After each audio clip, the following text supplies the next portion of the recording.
Bueno, hola a todos, ¿qué tal?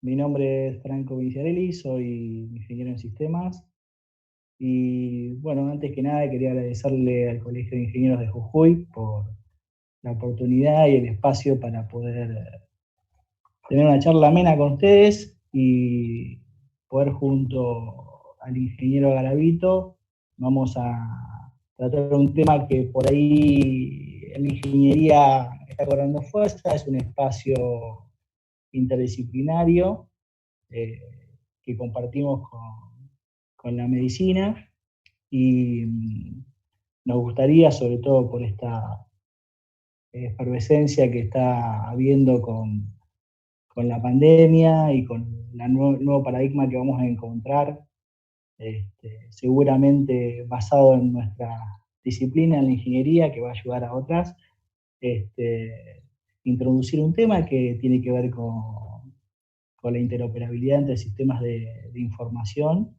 en salud, que extrañamente nosotros los ingenieros, sobre todo los de sistemas, estamos acostumbrados a conocer casos de éxitos en cuanto a las integraciones y esto tiene algo de rareza porque todavía a nivel mundial esto figura como una incógnita. Sabemos que ha habido avances, pero bueno, todavía no conocemos de ninguna solución total. Así que hago extensiva los saludos a todos los ingenieros en su mes. Me presento un poquito más. Yo, además de ingeniero en sistemas, soy especialista en sistemas de información en salud. Tengo una especialización en salud por la Universidad Oberta de Cataluña. Tengo una maestría en telesalud por la Universidad de Antioquia, de Medellín, de Colombia, y también una maestría en telemedicina por la Universidad Oberta de Cataluña, de España.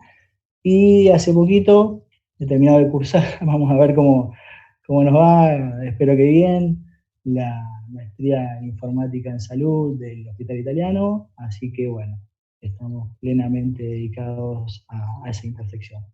Así que si les parece, voy a compartir algo de la presentación, voy a cortar aquí el video y arranco con la presentación.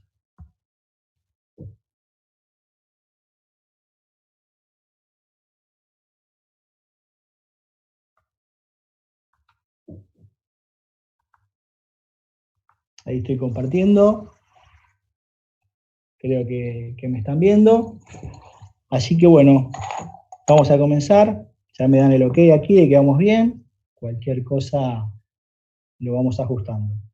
El tema que trajimos con Garavito tiene que ver con la interoperabilidad de sistemas de información, pero en particular con los sistemas de información en salud, que son una cosa media rara para nosotros, porque salen un poco de lo común, como les había adelantado, y además porque tiene que ver con una dinámica de dos disciplinas que se necesitan, pero también se repelen de cierta forma por características del pensamiento, y además porque se presentan unas cuantas dificultades con respecto a la capacidad, y es un gran desafío para la informática, sobre cómo codificar a una disciplina que tiene muchísimo más tiempo que la nuestra, que tiene un uso mucho más fluido de la escritura. Nosotros estamos acostumbrados a tablas y a cuestiones estructuradas, la medicina está basada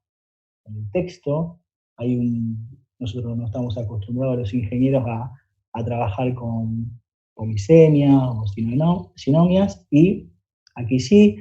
Así que la idea es dar un pantallazo, contarles en qué situación estamos hoy en día, contarles sobre todo qué existe, qué estándares hay, introducirles algunos conceptos. Esa va a ser la parte que voy a hacer yo. Vamos a llegar a un estándar que se ha adoptado en Argentina para generar interoperabilidad, que se llama, es un estándar basado en HL7, se llama FIRE, que es uno de los estándares que produce el organismo HL7, pero la idea es dejar en evidencia de que hay un campo nuevo que la verdad que en mi experiencia yo considero que debe ser tomado un poco más en serio por la ingeniería para ver qué posibilidad existe de avance. Si bien hay ingenieros trabajando en el tema, sobre todo está liderado por médicos, que está bien, tiene que ser un espacio interdisciplinario, pero de alguna manera, por cuestiones de dificultad en la comunicación y en el desconocimiento y sobre todo en la no formación en ambas áreas, tanto desde la salud como de la informática, ninguna de las carreras presentan hoy a nivel de grado algún tipo de información mayor respecto a este tema, que no es menor, genera profesionales que después tenemos que recurrir a quizás una especialización mayor en algo de posgrado.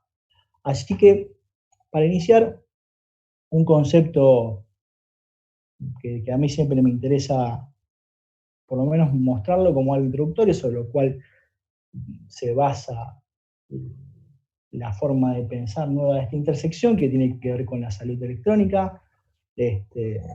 Claramente, hace aproximadamente 50 años, 40 años, la irrupción de la informática en casi todas las disciplinas, pero generalmente, en este caso particular, en la medicina, irrumpe y en función del uso de las TICs va planteando una nueva forma de trabajo que va a generar o va a ser el cimiento de un nuevo paradigma de trabajo, no solo en la salud, digamos, o en el cuidado, sino en la promoción también de la salud en cuanto a un concepto más amplio, ¿no?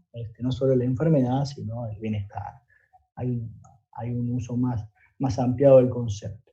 Entonces, a partir de esa utilización de las TIC, lo que empieza a ver es una visualización clara de que esa nueva forma de trabajo podía o implicaba o se beneficiaba a la ciencia de la salud en una eficacia mayor, en una reducción de costos, pero sobre todo la eficacia pensada en cuanto a no solo una cuestión de costos, sino por eso está separado aquí, sino en cuanto a redundar en la calidad de atención o en la calidad de vida del paciente en acciones directas sobre la promoción de su salud. Y entonces, obviamente, fue escalando cada vez más el uso de las TICs y la informática en salud, y la Organización Mundial de la Salud ya la postula, digamos, o la observa a ese uso. En el 2010 dice, bueno, vamos a definirlo, vamos a ver que la medicina todo el tiempo está tratando de definir las cosas porque tiene otra forma de pensar y necesitan otro grado de definición basada en la evidencia, que por ahí nosotros los ingenieros somos más pragmáticos, ¿no? Claramente porque el objeto de trabajo y de estudio son diferentes. Pero bueno, la Organización Mundial de la Salud lo que hace es la define de manera muy sucinta, dice que la salud electrónica la define como cualquier acción en salud que incluya las TICs. Es una definición súper amplia, es una definición que podríamos decir que casi cualquier cosa hoy en día está circunscripta en este concepto, y entonces nos llama a juntarnos y a trabajar como para poder ver de qué va este asunto.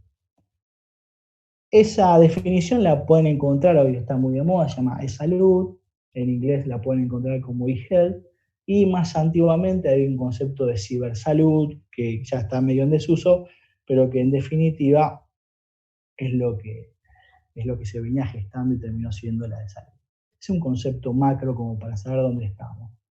En esta intersección de la informática, lo que empezó a ver ya en los años 70 es la aparición de sistemas de información que como principal característica tenían que eran sistemas cerrados, sistemas sumamente propietarios, y que estaban orientados principalmente, como toda la informática original, en una cuestión más comercial de administración y facturación. Eso fue el primer inicio de uso de sistemas de información, si se quiere, en esa década. Ya en los 90 empieza a haber una cuestión de apertura, principalmente motorizada por la interconexión del equipamiento, ¿sí?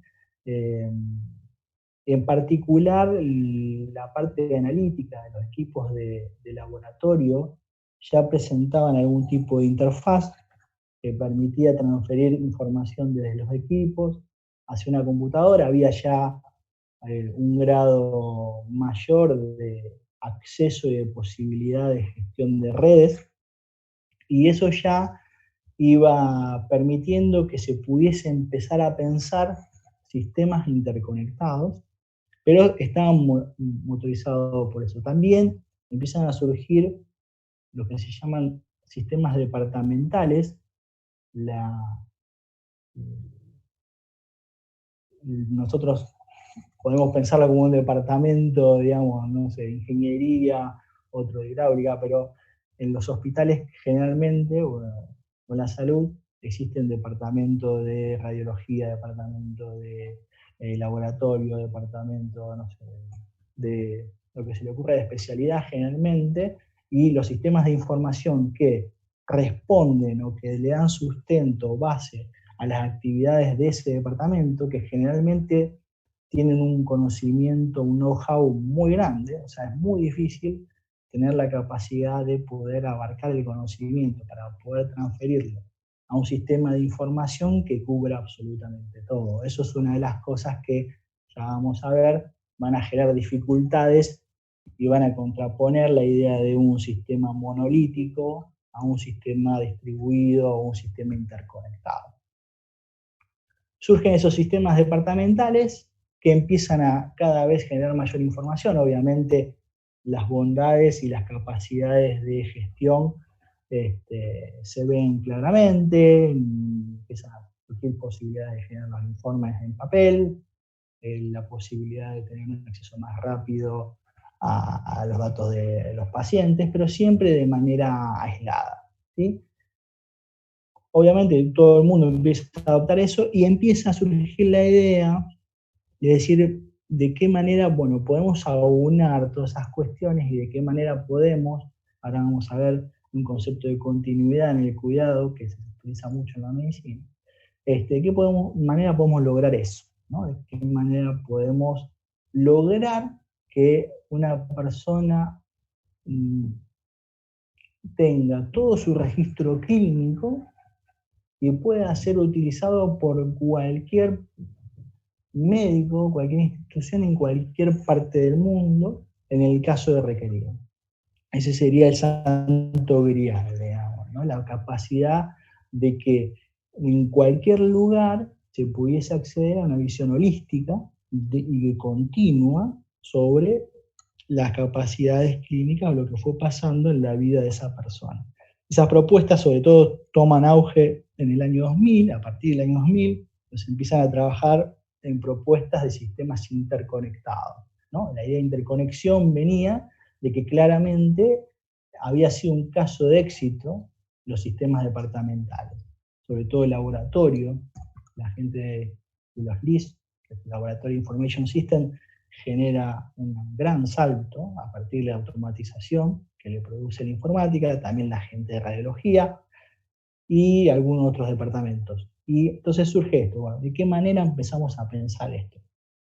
Pero lo que nos había dejado este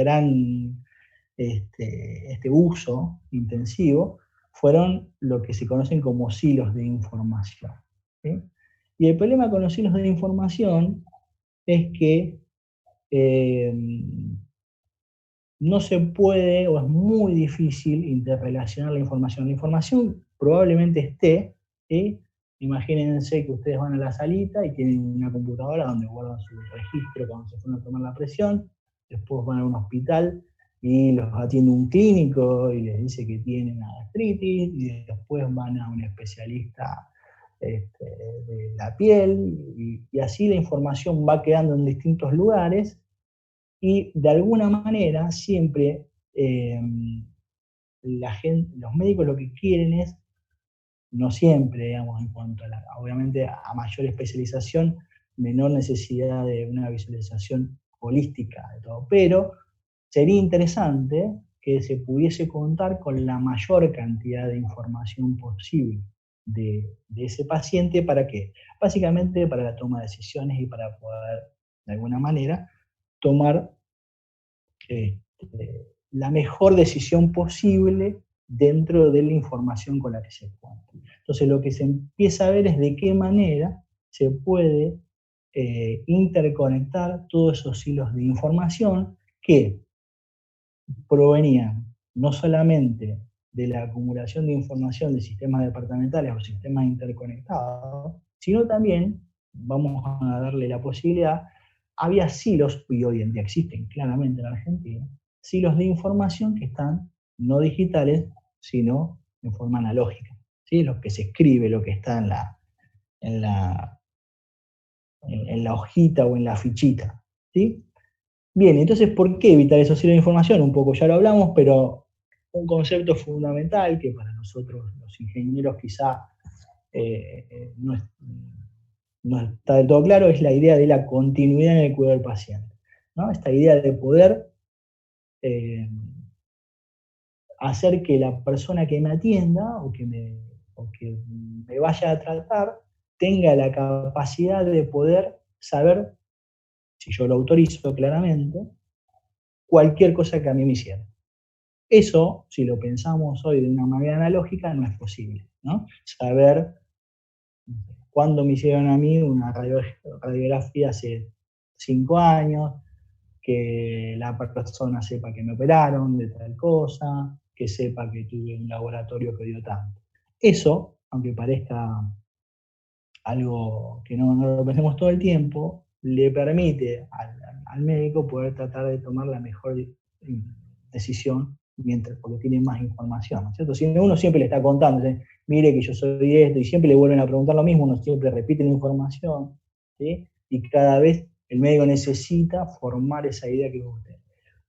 ¿Dónde se daba la continuidad en el cuidado del paciente en cuanto a la información? Bueno, cuando el antiguo médico de familia, cuando la gente no se mudaba, o la persona que permanecía siempre en el mismo lugar, en la misma comarca, obviamente siempre había una continuidad de la persona que era el famoso médico de cabecera. ¿Por qué esa idea? Bueno, porque esa persona conoce toda esa historia, esa continuidad del paciente, y en función de eso puede definir futuras acciones. Y claramente, si contásemos con toda esa información,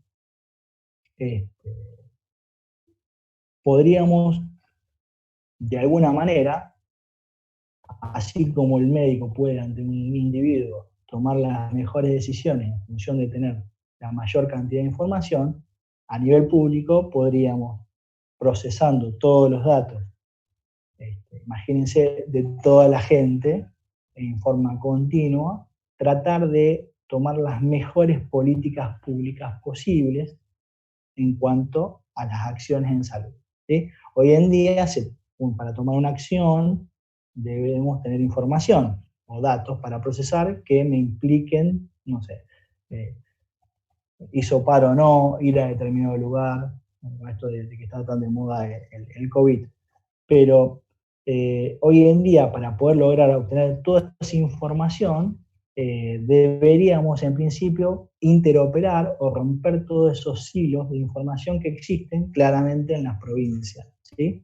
Si bien hay a nivel nacional una idea de interconectar todo, no es real que exista una cuestión de interconexión, ¿sí? Hay ciudades no menores donde se hace una planillita de Excel para pasar de información. Eso en teoría debería ser posible de informar a través de procesos automatizados sin necesidad de intervención. Entonces, ¿qué beneficios tendríamos si pudiésemos interoperar toda la información? Bueno, estas tres, básicamente una reducción clara de los costos, tanto para el paciente como para el sistema de salud, ya sea privado o público. Imagínense que si el médico supiese el laboratorio que usted se hizo hace una semana, que perdió el informe o que no se acuerda, ir al médico nunca es una tarea o una situación agradable, no habría que volver a hacer ese estudio porque ya estaría digitalizado y compartido. ¿Sí? Lo mismo para una radiografía. ¿Sí? Es muy común el volver a pedir un estudio porque se perdió el informe, porque el paciente no informó que ya le habían hecho, porque se lo hizo en un lugar y no se lo pasaron. Entonces ahí habría claramente una reducción de los costos, habría claramente una reducción de los tiempos de poder tomar decisiones, porque ya se cuenta con la decisión. Claramente está el tiempo que se tarda en poder procesar y tratar de llegar a una conclusión, si es posible, pero bueno, podríamos bajar esos tiempos. Y también claramente aumenta el acceso a la atención, ¿sí? Porque al poder compartir la información, ¿sí? Yo tengo una mejor calidad de atención. Eso aumenta, eso aplana, eso permite que tengamos mejor calidad. Bueno, entonces es muy fácil. Lo que hay que hacer sería, ya sabemos que hay sistemas que guardan información, y para tener todos esos beneficios y poder lograr que a todos nos vaya bien con el sistema de información, lo que hay que hacer es interconectar. Bien, perfecto, pero hay un problema. El primer problema que surge es que cada sistema tiene guardada la información en formatos diferentes. Claramente, los sistemas propietarios o el sistema que va haciendo una empresa guarda la información de una manera que no necesariamente es la misma que la de otro sistema de información para un mismo departamento. Por ejemplo, para radiología, por ejemplo, para traumatología. Entonces ahí ya encontramos un primer problema para interconectar. Y el otro problema que tenemos es que, quizás menos conocidos para nosotros, es que la transmisión de información que vamos a necesitar, y en la medicina, a diferencia de la ingeniería, donde nosotros manejamos conceptos quizás mejores definidos o más cortitos, ¿sí?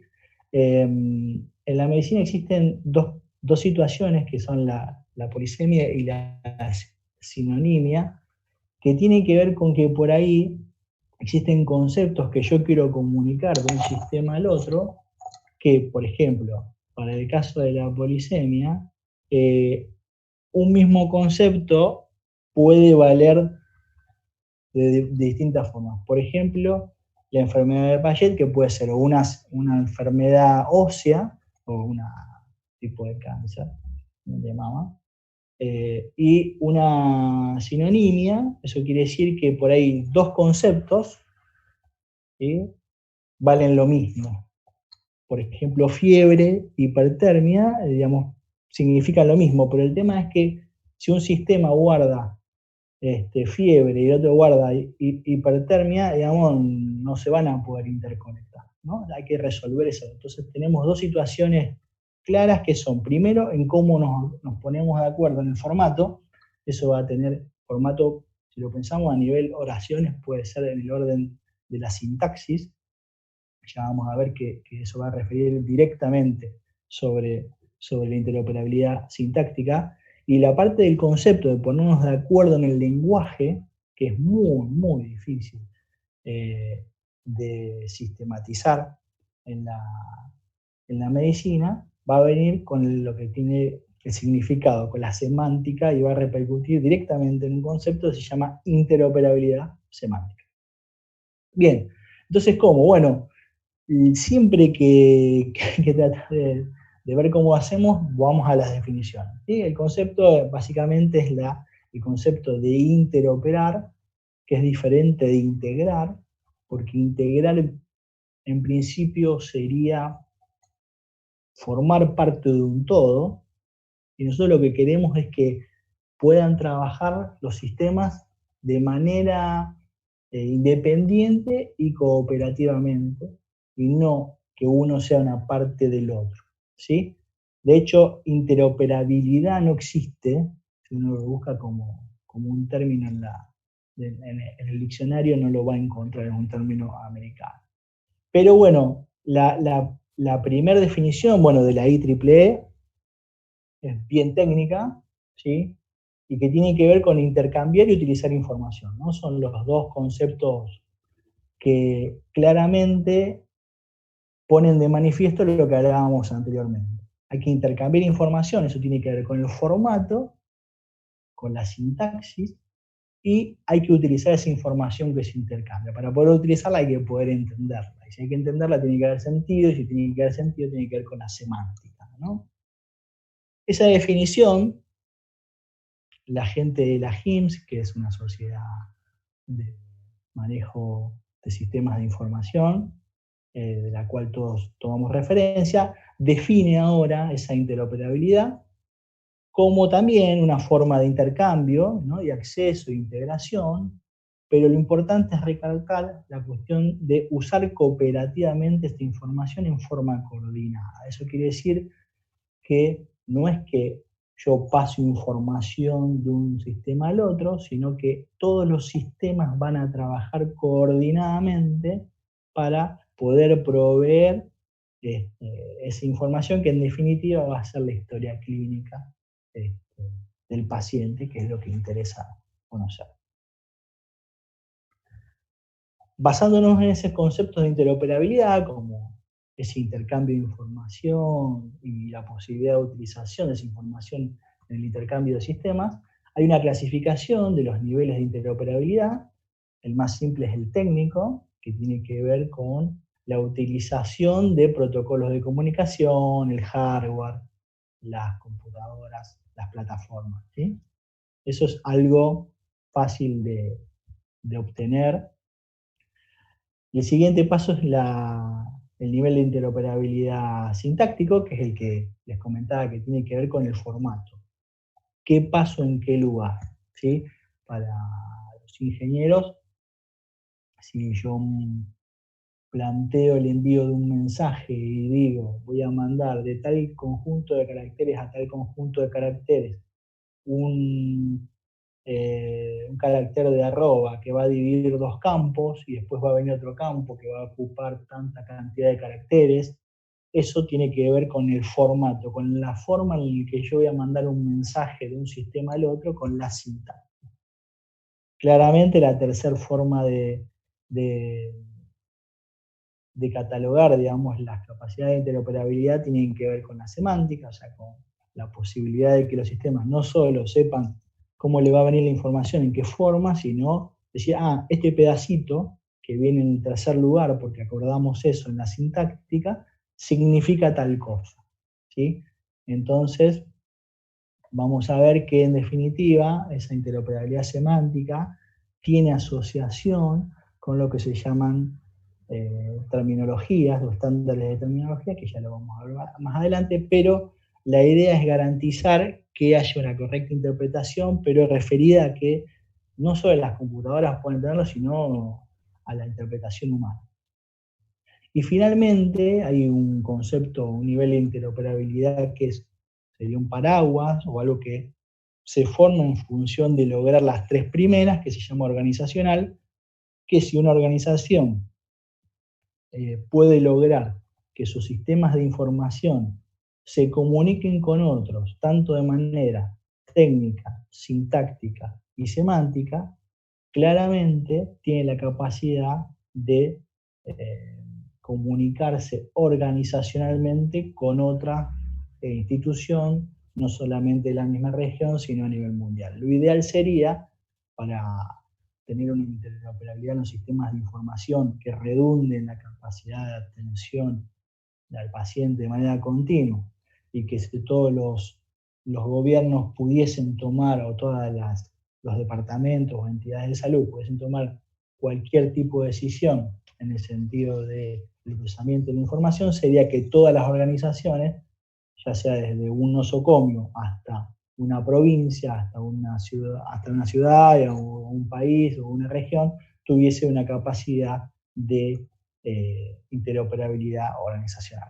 Claramente hay muchas dificultades para eso, sobre todo una de las dificultades que existe es la gobernanza de los datos, porque hay mucha resistencia del cuerpo médico a entregar lo que escribe, ¿sí? Recuerden que mientras el médico escribe un papel que es suyo, que lo guarda él, donde escribe lo que le parece al paciente, es una cosa muy propia, ¿no? Cuando uno lo expone en un sistema de información y esa información va a quedar disponible, auditada, para que otros vean, y ahí la cosa empieza a cambiar. Hay bastante temor con eso, ¿no? Además hay mucho miedo al litigio, entonces también hay muchas dudas sobre las capacidades de, este, va a haber, va a haber mucha consulta si uno está en este tema de, bueno, ¿qué pasa con esta información? ¿Quién la puede ver? ¿Quién la puede modificar? Existen un montón de situaciones para resolver eso, pero claramente hay una situación de resistencia al cambio muy, muy grande. Entonces, bueno, ya sabemos que básicamente para lograr el santo grial de la interoperabilidad en un sistema de salud, lo que habría que hacer básicamente sería romper los hilos de información interoperando, teniendo los 4 niveles de interoperabilidad. Ya no nos queda más nada, ¿sí? Ya está, lo resolvimos, ¿no? Bueno, no, todavía seguimos con algún tipo de situación.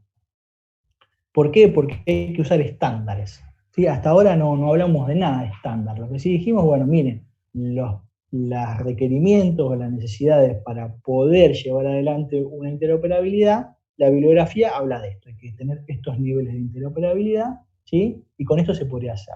Lo que sucede es que si uno no usa un estándar, lo que le pasa es que se le forma un grafo completo, el famoso grafo K, digamos, que recordarán de matemática discreta, que es un grafo básicamente donde cada vértice está unido al otro a todos los otros a través de las aristas, y en este caso cada vértice sería un sistema de información que estaría interconectado, logrando claramente lo que nosotros requerimos, que es la interoperabilidad, por cada una de las aristas. El tema es que, ahí tienen la fórmula para el cálculo de la cantidad de aristas que tenés, se necesitan en función de la cantidad de vértices, digamos n, no es poco común, para nada, sobre todo la medicina es una ciencia que está todo el tiempo innovando, intentando innovar, entonces todo el tiempo crecen nuevos sistemas de información que hay que interfaciar. Entonces, a medida que haya que interfaciar, si no hubiese un estándar, tendríamos este grafo y la cantidad de cada línea sería una interfaz a sostener, no sería escalable, claramente no sería escalable, ¿sí? Esto podría ser el grafo de una clínica chiquita, ¿sí? Imagínenlo a nivel país, la cantidad de interconexiones que tendríamos serían un montón, habría que mantener cualquier cantidad de interfaces, se saldrían y entrarían nuevos requerimientos y cada vez creceríamos en forma exponencial. En particular, para 5 nodos se tendrían que mantener 10 interfaces, es mucho.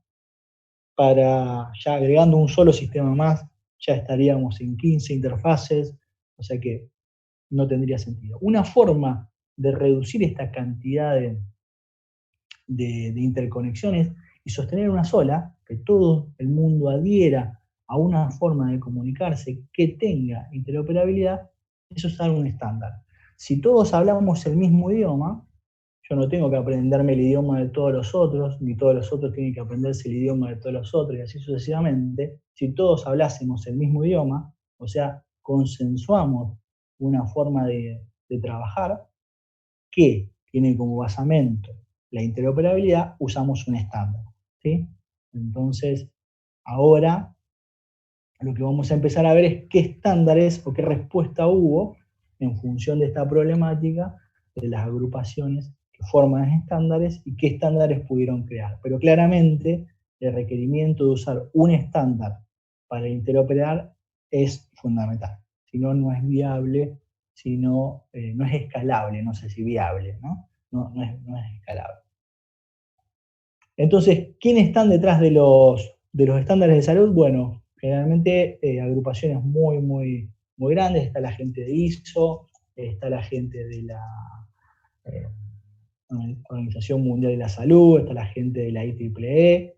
Acá en particular puse la gente de HL7, que también es una organización sin fines de lucro, que junto con ISO trabaja muy activamente en las fabricaciones de estándares.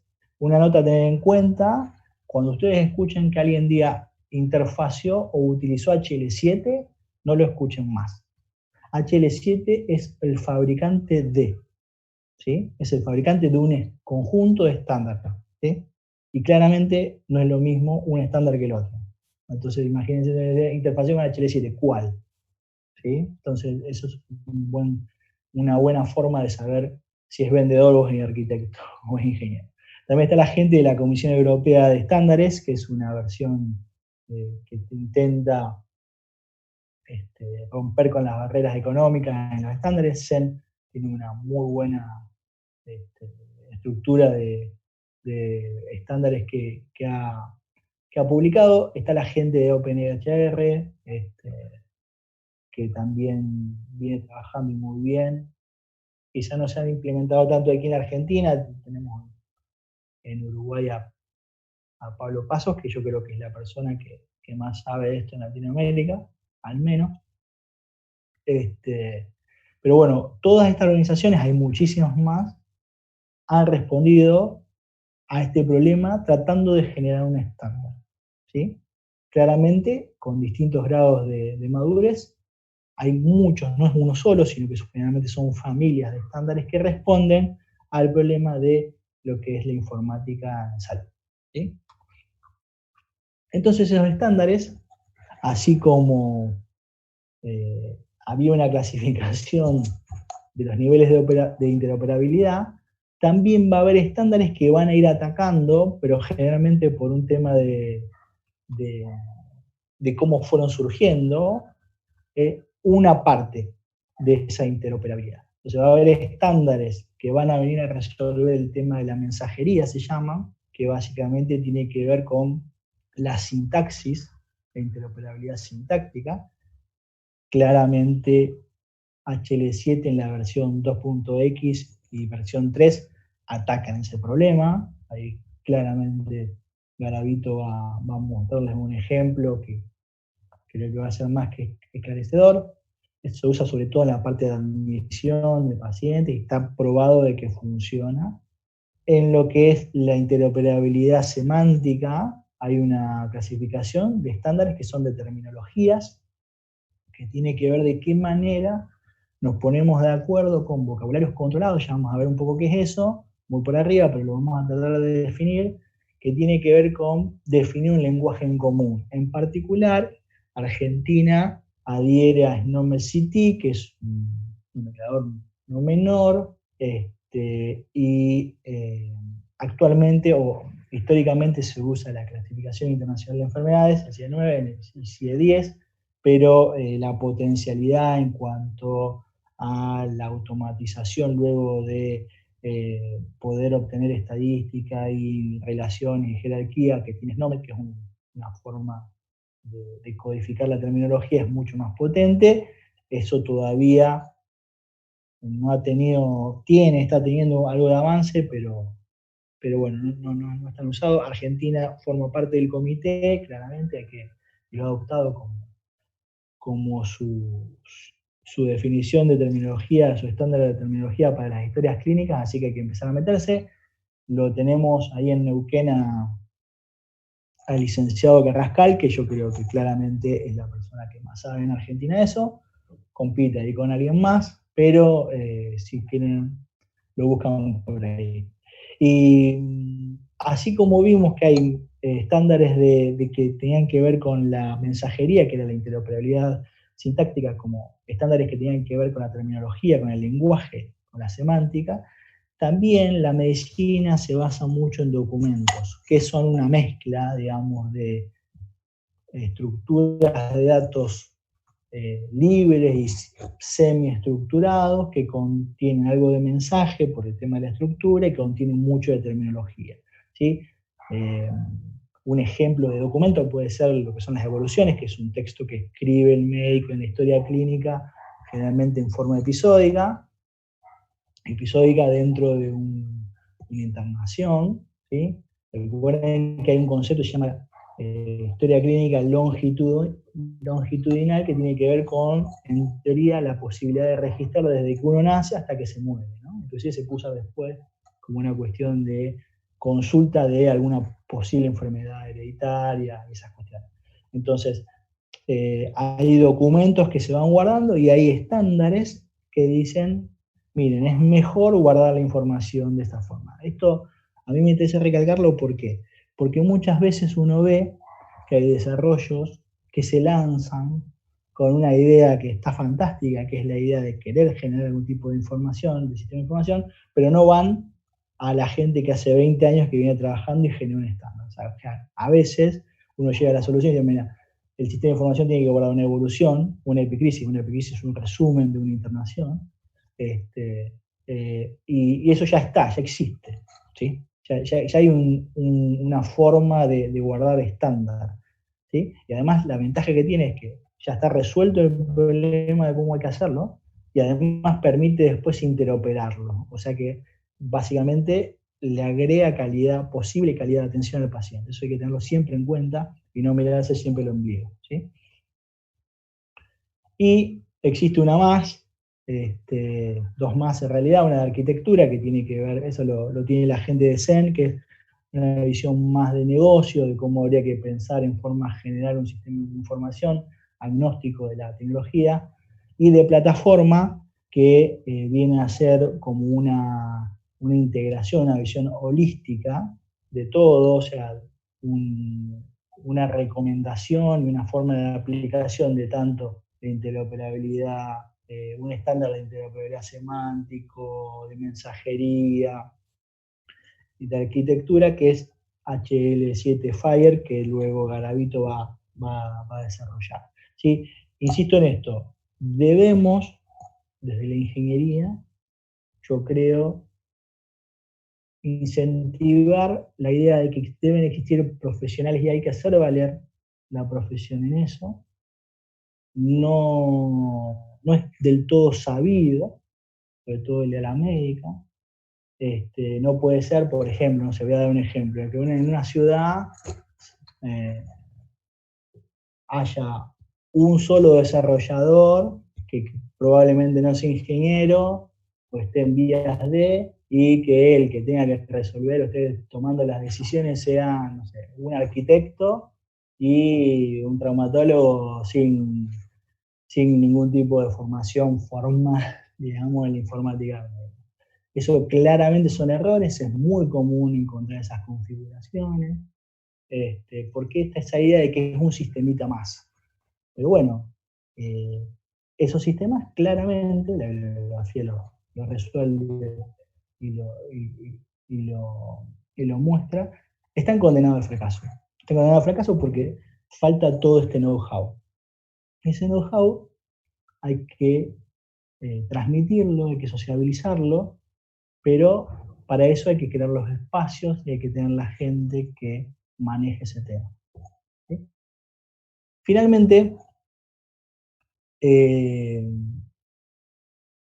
me interesa dejar los conceptos de vocabularios controlados, que yo creo que es la parte quizá más ajena a la ingeniería, que es la parte que más cuesta, la parte que más hay que negociar. Recuerden que la medicina es escrita. Para la medicina, lo tabular y la lista desplegable y el concepto y dos diagnósticos y la posibilidad de tildar sí o no, es algo restrictivo. Siempre va a haber tiene que haber una solución de compromiso, ¿sí? Trade-off, dirían los americanos, entre la incapacidad informática que tenemos de procesar el texto totalmente libre, que sería simplemente guardar un texto, a la incapacidad que tiene el médico de lo que le podemos ofrecer generalmente, lo que le ofrece generalmente la informática, que es una cosa estructurada y súper cerrada. Siempre eso va a estar en tensión y existen algunas soluciones, ¿sí? Las soluciones son el uso de la semántica y en particular entender el concepto de vocabularios controlados. El médico, la gente de medicina siempre va a querer escribir, siempre que va a necesitar información mayor, y nos vamos a encontrar que por razones históricas van a surgir problemas de modismos, problemas de polisemia, problemas de sinónimos, digamos que para los informáticos son cosas que deberían evitarse, pero que en la medicina son situaciones de todos los días, son situaciones que no usarlas serían restrictivas. Entonces, en la semántica vamos a tratar de ver de qué manera se puede estandarizar el lenguaje médico. Obviamente no se puede estandarizar en forma completa, pero sí hay algunas posibles soluciones que hemos propuesto tanto los informáticos como los médicos, ¿no?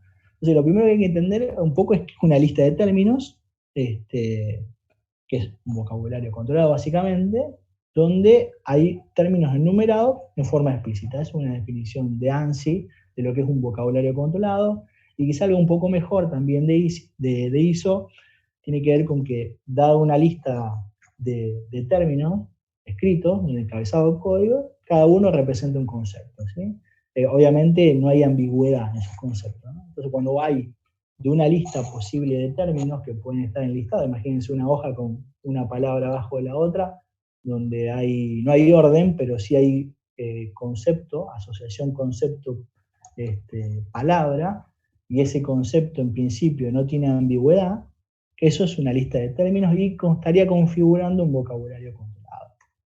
Ahora, cuando ese vocabulario controlado, ¿sí? Sale y deja de tener ambigüedades, ¿sí? Completas, es una terminología, ¿sí? Si esa lista de vocabularios controlados como terminología se revisa por un cuerpo colegiado, o sea, le da un contexto y dice todo esto, no hay ambigüedades, y además de no haber ambigüedades, nosotros como grupo médico decimos que los límites y las palabras estas también, es una nomenclatura, ¿sí? En este caso no hay órdenes, no hay un orden preestablecido, sino que tiene que haber una relación concepto-palabra. Y si a esos conceptos se los clasifica, digamos, en relación de algún orden, ¿sí? Claramente se hace una clasificación, ¿sí? Entonces son cosas que por ahí a nosotros los ingenieros nos resulta no del todo habitual, y nos metemos quizá en cuestiones más de la lingüística, pero sí tienen que ver con poder empezar a pensar estándares terminológicos. Hay un montón, que históricamente provienen de distintas especialidades de la medicina, tratando de generar distintas formas de registrar sus prácticas. Snome City, por eso está primero, yo creo que es la más potente y es la que ha adoptado Argentina, así que ténganlo presente como concepto. LOINC se utiliza para la parte de laboratorios, muy utilizado, y sobre todo para algunas relaciones con CDA, con HL7, con la parte de la historia clínica. Está RxNorm, que tiene que ver con drogas y dispensados. El CIE-10, que es la clasificación internacional de enfermedades, que es muy utilizado, sobre todo por una cuestión más estadística y de agrupamiento. Está DICOM. DICOM cumple las dos funciones, a veces hay que pensarlo como una estructura de red, pero en particular, en este caso, tiene que ver con cómo uno denomina las imágenes. Está NANDA, que es utilizado por la gente de enfermería, sobre todo y en sus prácticas. Entonces, de todo esto que dijimos, que fue un mar de conceptos y situaciones, la idea es plantar esta semilla y decir, miren, hay todo un espacio de trabajo que la ingeniería, por cuestiones no necesariamente de espera o de no poder relacionarse, va dejando, pero que debe tomar. Yo estoy totalmente convencido de que en los foros en los cuales yo interactúo, hacen falta más ingenieros que tomen esta situación. También estoy convencido de que para eso hace falta sociabilizar y que haya una estructura académica que lo sostenga. Como marco conceptual de lo que venimos viendo, el paciente está, o toda su información, cada vez que en lo tocante a la informática y la salud esté inmerso o está sostenido en un concepto de salud. Ese concepto de salud se vería, sobre todo el paciente, ¿no? Ese concepto de salud se vería sumamente beneficiado si pudiésemos interoperar toda esa información para la calidad del paciente y sobre todo para la toma de decisiones a nivel público de políticas en salud. Esa interoperabilidad se cumple si podemos lograr 3 tipos de interoperabilidad: la técnica, la sintáctica, que tiene que ver con el formato, y la semántica, que tiene que ver con lo que estamos comunicando. Ahora, logrando eso solo nos quedamos cortos, nos falta algo, nos falta que, en definitiva, todo eso esté encapsulado o manejado por estándares que sí van a permitir que sea sostenible, sea viable, sea escalable la interoperabilidad, sobre la cual van a estar todo el tiempo trabajando la gente de los médicos. En particular, para la interoperabilidad sintáctica, como estándar recomendamos HL7, el conjunto de estándares de HL7, y si bien hay varios también para la semántica, SNOMED, ¿no? Que como una visión holística, recuerden la clasificación que había, HL7 FIRE, que es el tema que va a extender ahora Garavito, viene a plantear una plataforma de interoperabilidad que incluye a todos los estándares, que ofrece todos los estándares de todos los tipos de interoperabilidad. Así que hasta acá la presentación de la intro o de la parte conceptual. Yo no sé cómo vamos a manejar el tema de las preguntas, creo que sigue ahora Garavito, y cualquier cosa claramente nos estamos comunicando. Agradezco muchísimo el tiempo y la atención.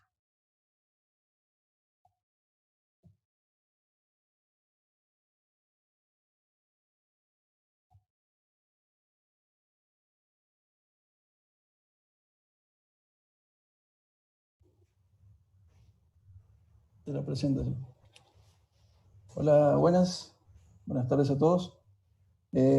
Bueno, agradecer por la invitación, también a Franco de Rosario, compañero mío de la maestría de Informática en Salud del Hospital Italiano. Bueno, yo soy ingeniero en informática. Bueno, también aprovecho la oportunidad para saludar a todos en el Día del Ingeniero.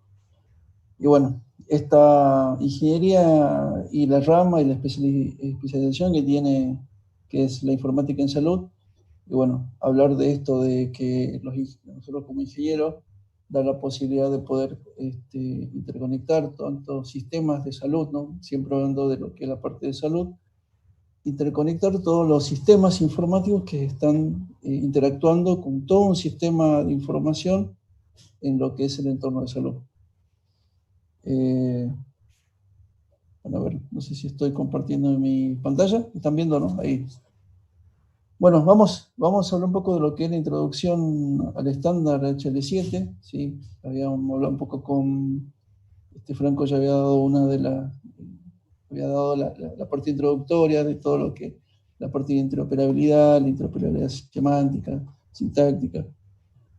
Y bueno, entonces la idea es poder comunicar un sistema con el otro, y para eso nosotros tenemos que definir algún tipo de reglas, ¿sí? O sea, definir cuál va a ser el lenguaje para que tanto el emisor como el receptor puedan interpretar ese mensaje. ¿Sí? La idea es que podamos entender un mismo lenguaje y poder, poder compartir esa información que pueden ser, por ejemplo, un resultado de análisis de laboratorio, ¿sí? un turno de una especialidad médica, ¿sí?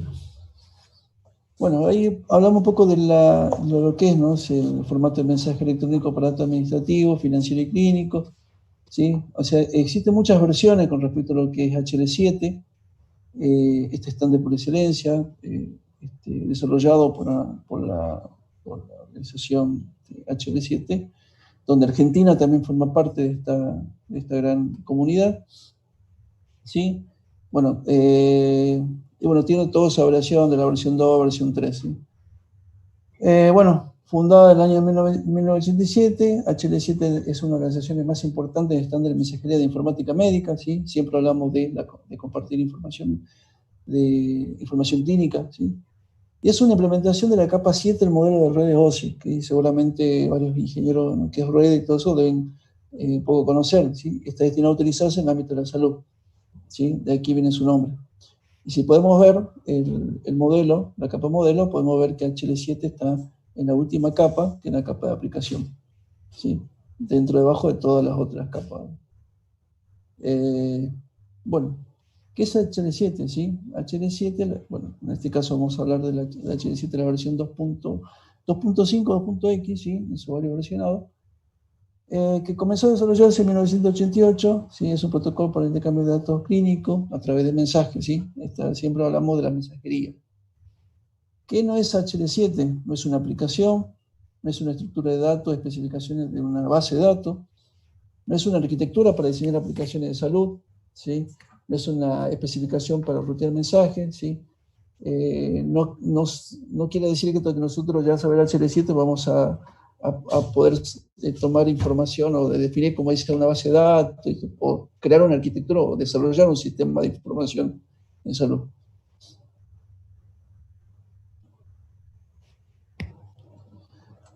Bueno, ¿cómo está organizado el estándar HL7? ¿Sí? Está organizado por capítulo, ¿sí? Y cada capítulo tiene un propósito específico, ¿sí?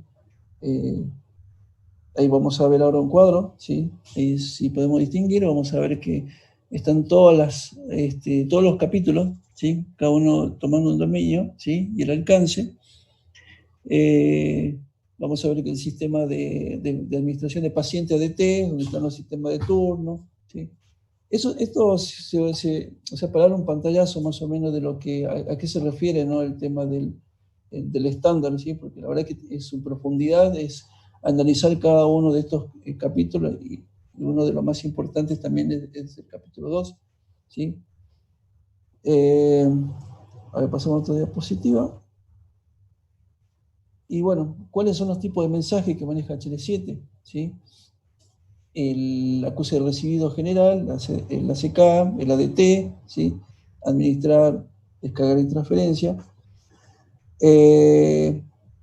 O sea, cada uno tiene un propósito para más o menos dar una idea. ¿Sí? Si nosotros queremos hacer una emisión de, por ejemplo, una receta electrónica, o el tema de la dispensación, o ver el suministro de medicamentos, todo podemos verlo con este tipo de mensaje o EREM, por ejemplo. ¿Sí? Cada uno va a tener un propósito y va a ser específico, ¿sí? Para lo que nosotros queremos utilizar y qué tipo de mensaje nosotros queremos utilizar. ¿Sí? Bueno, ahí un ejemplo, ¿sí? Un ejemplo de un mensaje, ¿sí? En HL7.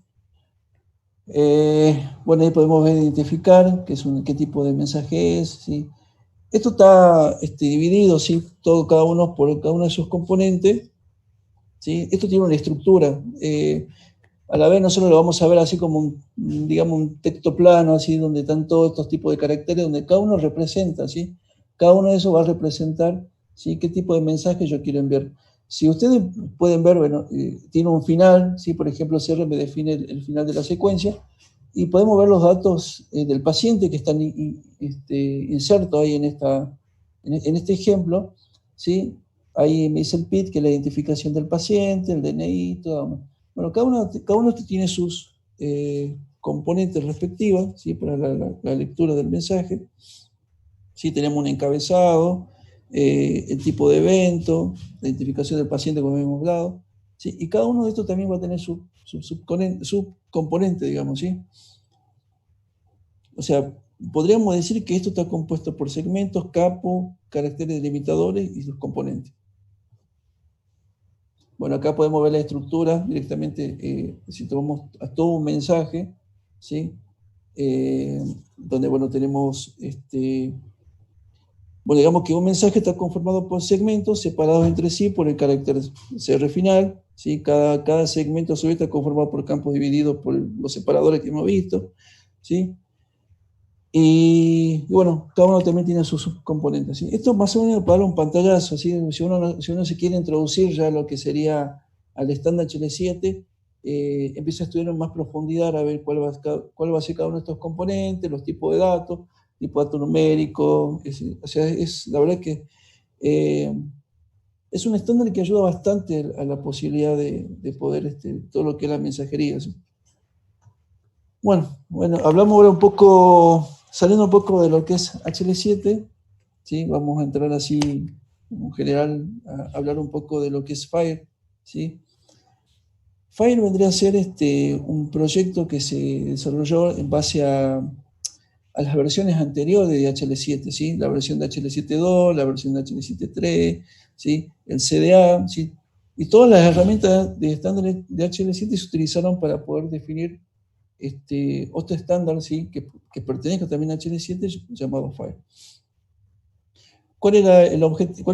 Bueno, en enero del 2011, la Junta HL7 encargó un pequeño grupo de trabajo, liderado por Graham Greave, ¿sí? Por entrar un poco más en historia, para responder a la pregunta si HL7 comenzara hoy de nuevo, cómo se verían los estándares de interoperabilidad, ¿sí? De acá en adelante, ¿sí? La idea era definir, ¿sí? Unificar todo un estándar de comunicación, ¿sí? Para poder trabajar con todo lo que es la mensajería. FHIR, bueno, es el acrónimo de Fast Healthcare Interoperability Resource, ¿sí? Es decir, recurso de interoperabilidad rápida en salud.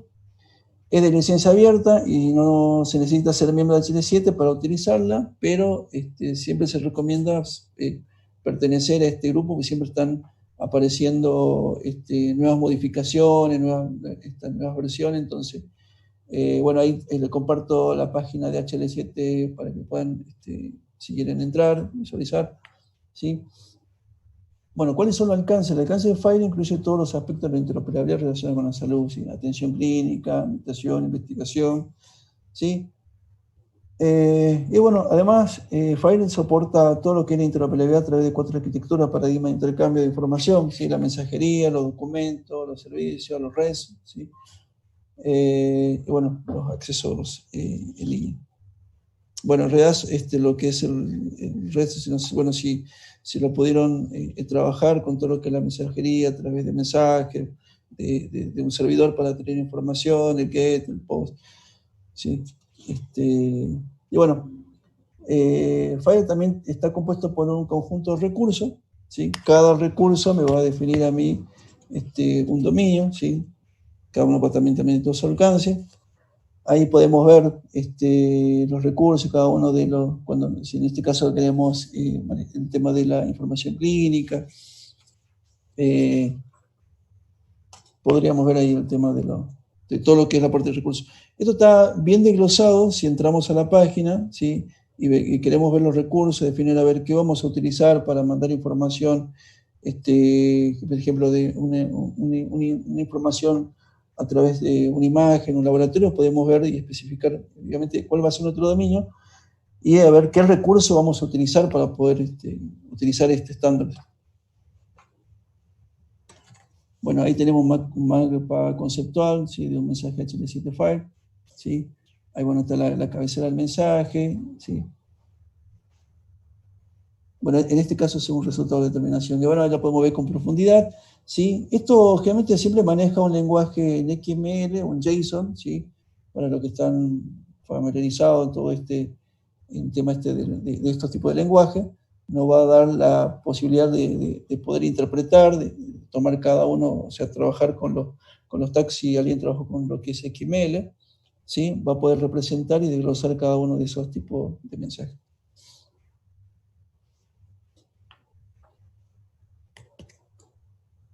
Bueno, ahí tienen un framework de desarrollo, ¿sí? Para el que quiera poder empezar a utilizar o empezar a experimentar un poco con lo que es el lenguaje estándar, ¿sí? Ahí en Happy FHIR van a poder